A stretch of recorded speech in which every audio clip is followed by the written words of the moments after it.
Hello everyone, welcome to my channel focus fuel.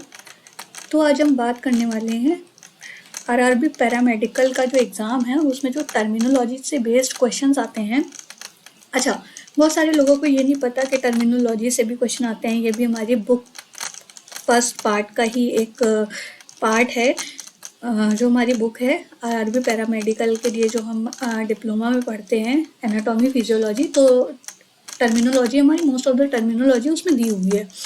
तो ये भी हमारी बुक का ही पार्ट है और हमारी बुक से ही रिलेटेड क्वेश्चन इसमें आते हैं। तो बहुत सारे लोगों को ये भी नहीं पता कि व्हाट इज टर्मिनोलॉजी। टर्मिनोलॉजी होती क्या है। टर्मिनोलॉजी जो होती है वो एक the special words and the expression that are use in a particular profession और सब्जेक्ट और एक्टिविटी। ठीक है, इस तरह के स्पेशल वर्ड्स या एक्सप्रेशन जो हम पर्टिकुलर प्रोफेशन में, किसी सब्जेक्ट में या किसी एक्टिविटी में यूज़ करते हैं। अच्छा, हमारा जो एग्जाम है वो पैरामेडिकल से रिलेटेड है, तो यहाँ हम बात करेंगे मेडिकल टर्मिनोलॉजी की। टर्मिनोलॉजी जो होती है वो मेडिकल फील्ड में भी होती है, स्पोर्ट्स एक्टिविटीज़ में भी होती है और बहुत सारे अदर सब्जेक्ट्स में भी हम टर्मिनोलॉजी का यूज़ करते हैं। तो यहाँ जो हमारा आरआरबी पैरामेडिकल का एग्ज़ाम है इसमें हम बात करेंगे मेडिकल टर्मिनोलॉजी की। तो फर्स्ट वन हम आते हैं टर्मिनोलॉजी में। अपना टर्मिनोलॉजी का फर्स्ट वन टर्मिनोलॉजी हमारी ब्रेडिकार्डिया। ब्रेडिकार्डिया क्या होती है कि abnormally slow heart rate less than 60। जो हमारा हार्ट रेट है ना वो लेस देन 60 हो जाता है। इट मीन्स का person whose condition, whose heart rate condition is less than 60। देखो, हमारी जो हार्ट रेट होती है वो 60 टू 90 हम इसको नॉर्मल रेट कंसीडर करते हैं पर मिनट के अकॉर्डिंग। बट यहाँ क्या होता है, इस कंडीशन में ब्रेडिकार्डिया जो होता है, इस कंडीशन में हमारे जो पर्सन की हार्ट रेट होती है वो लेस देन 60, मतलब 60 से भी कम हो जाती है। नो, सेकेंड वन आते हैं टैकीकार्डिया। इस टैकीकार्डिया को हम टैकी एराइथीमिया भी बोलते हैं, जिसमें क्या होता है हार्ट रेट हमारी मोर देन 90 हो जाती है। मतलब एक नॉर्मल जो हार्ट रेट होती है उसकी रेंज जो होती है वो 60 टू 90 के बीच में होती है, लेकिन यहाँ क्या होता है कि अगर ग्रेटर देन 90 हो जाती है। नाउ थर्ड वन है हमारा टर्म इम्बोलस। इम्बोलस क्या होता है, ब्लड क्लॉट होता है इन द सर्कुलेटरी सिस्टम। जो हमारे सर्कुलेटरी सिस्टम में एक ब्लड क्लॉट हो जाता है जो सर्कुलेटरी सिस्टम के लिए ऑब्स्ट्रक्ट का काम करता है, मतलब कि उस सर्कुलेशन के लिए ऑब्स्टिकल का काम करता है, सर्कुलेशन प्रॉपरली नहीं हो सकता है। अच्छा, ये किसी भी तरह का फॉरेन मटेरियल से भी हो जाता है, ये ट्यूमर भी हो सकता है किसी भी तरह का, कि हमारे ब्लड में सर्कुलेटरी सिस्टम में एक क्लॉट बन गया और ट्यूमर फॉर्म हो गया, इसकी वजह से हमारा प्रॉपर सर्कुलेशन नहीं हो पा रहा है। No, next term is cyanosis. अब साइनोसिस क्या होती है, साइनोसिस मतलब lack of O2, lack of oxygen. इसमें क्या होता है कि ब्लूइश डिकलरेशन ऑफ स्किन हो जाती है, स्किन ब्लू कलर की हो जाती है या फिर डिकलरेशन हो जाता है इसमें। और इसमें जो लैक ऑफ O2 होता है, मतलब लैक ऑफ ऑक्सीजन जो होता है, ये लैक ऑफ ऑक्सीजन हमारे ब्लड वेसल्स में हो जाता है। मतलब ब्लड वेसल्स में उतनी अच्छी तरह से ऑक्सीजन नहीं मिलती है, जिसकी वजह से हमें साइनोसिस होती है। ये पर्सन एक जो होता है साइनोसिस कंडीशन से जूझ रहा होता है। ठीक है, इसमें स्किन का कलर ब्लूइश हो जाता है, पर्पलिश हो जाता है, ग्रेइश हो जाता है, और स्किन है, नेल्स हैं, लिप्स है, ये डिकलरेशन हो जाता है इसमें ना। नेक्स्ट वन आते हैं हमारे thrombus. What is thrombus. Thrombus होता है जिसमें ब्लड क्लॉट विच ऑब्स्ट्रक्ट सर्कुलेशन। ऐसा ब्लड क्लॉट फॉर्म हो जाता है जो सर्कुलेशन को ऑब्स्ट्रक्ट कर देता है। अच्छा, अभी थ्रोम्बस और इम्बोलस दोनों में ही ब्लड क्लॉट फॉर्म हो रहा है। तो जो इम्बोलस था उसमें जो ब्लड क्लॉट फॉर्म हो रहा था वो सर्कुलेटरी सिस्टम में, मतलब कि हमारे ब्लड वेसल्स में फॉर्म हो रहा था। लेकिन जो थ्रोम्बस की कंडीशन होती है, थ्रोम्बस की कंडीशन में जो सर्कुलेटरी सिस्टम में ब्लड वेसल्स में जो ब्लड क्लॉट फॉर्म होता है जो हमारे सर्कुलेशन को ऑब्स्ट्रक्ट कर देता है, इसमें आर्टरीज इंक्लूडेड होती हैं, वेन इंक्लूडेड होती है और हार्ट भी इंक्लूडेड होता है, या फिर ये हार्ट के किसी चैम्बर में भी फॉर्म हो जाता है। बट इम्बोलस में क्या था, ये किसी फॉरेन मटेरियल, फॉरेन सब्सटेंस के थ्रू भी फॉर्म हो सकता था। थ्रोम्बस में क्या होता है, ये हमारी बॉडी के ही पार्ट, मतलब कि ब्लड से ही क्या करता है, ब्लड को इकट्ठा कर देता है और यहाँ वेन्स में, आर्टरी में और हार्ट में क्लॉट बना देता है। नाउ नेक्स्ट वन आते हैं हमारा पॉलीसिथेमिया। पॉलीसिथेमिया होता है इंक्रीज इन आरबीसी काउंट। जब number of red blood cells जो होती हैं वो बढ़ने लगती हैं, उसको, उस कंडीशन को कहते हैं पॉलीसिथेमिया।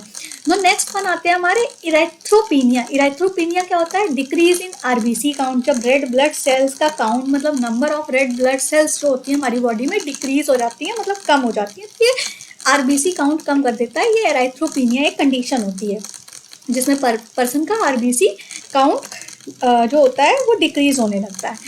नाउ तो ये हमारे 7 टर्म है। इसके आगे हम चलते हैं। नेक्स्ट वन हमारा 8th है ल्यूकेमिया। ल्यूकेमिया क्या होता है? It's also called blood cancer. इसमें क्या होता है? Increase in number of leucocytes of WBC।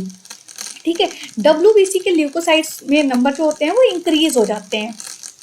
अच्छा, नेक्स्ट वन आता है leucopenia, decrease in number of leukocytes.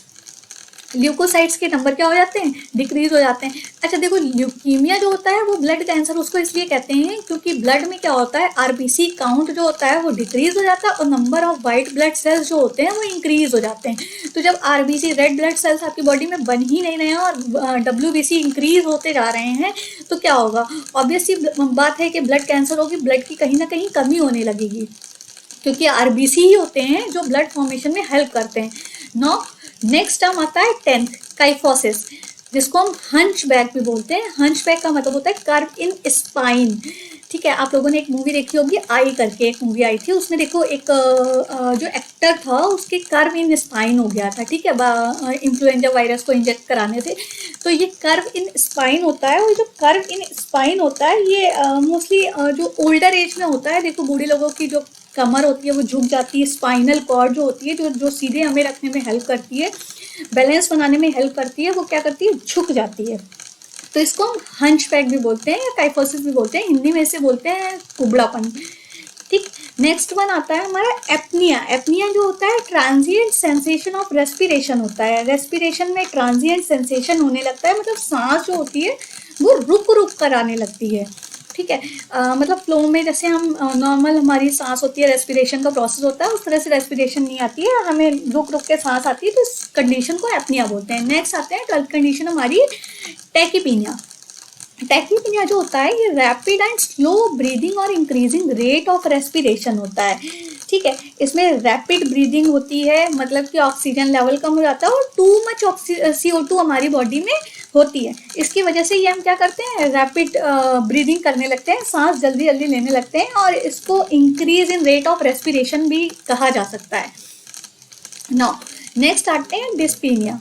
इसमें होता है shortness of breath, difficulty in breathing, painful breathing and uncomfortable feeling when breathing.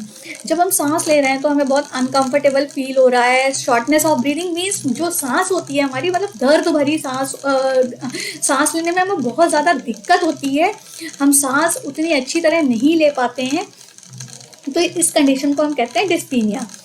Shortness of breath हो जाती है जब क्या होता है कि आपकी बॉडी में ऑक्सीजन प्रॉपरली नहीं मिल रही है आपको सांस लेने के लिए। तो क्या होता है, एक पर्सन आपने देखा होगा जब उसको ऑक्सीजन नहीं मिलते या आप कभी ऊंचाई पे जाते हैं तो ऑक्सीजन लेने में आपको डिफ़िकल्टी होती है, या इस तरह के अस्थमा वाले पेशेंट जो होते हैं उनको कंडीशन होती है ना, वो सांस लेने में बहुत उनको प्रॉब्लम होती है, डिफ़िकल्टी होती है।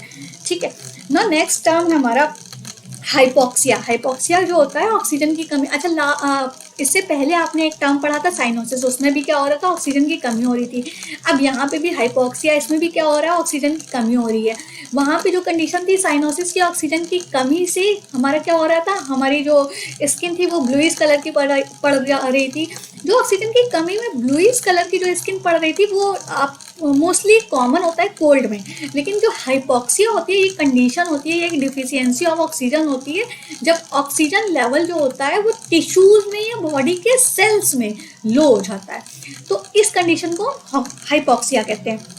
अच्छा, नॉर्मल जो ब्रीदिंग रेट होती है हमारी बॉडी की, ये मैं एडिशनल आपको बता देती हूँ, इन्फॉर्मेशन है। नॉर्मल जो ब्रीदिंग रेट होती है वो 12 to 20 ब्रीथ्स पर मिनट हम लेते हैं। ठीक है। अच्छा, ये जो एक टर्म आया था एपनिया। एपनिया जो ट्रांजिएंट सेंसेशन ऑफ रेस्पिरेशन थी, इसमें देखो ये जो होता है ना, ये एक स्लीप डिसऑर्डर भी होती है, जिसमें क्या होता है कि एक कंडीशन होती है in which breathing stops and repeatedly start. तो इसमें स्टॉप होती है, स्टार्ट होती है, मतलब उस कंडीशन में हम ये नहीं कह सकते कि पूरी तरह से स्टॉप हो गई है, पूरी तरह से स्टार्ट हो गई है।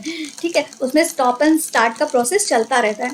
तो ये एक मतलब आपको ट्रांजिएंट सेंसेशन ऑफ रेस्पिरेशन क्या होता है एपनिया में, वो समझाने के लिए था।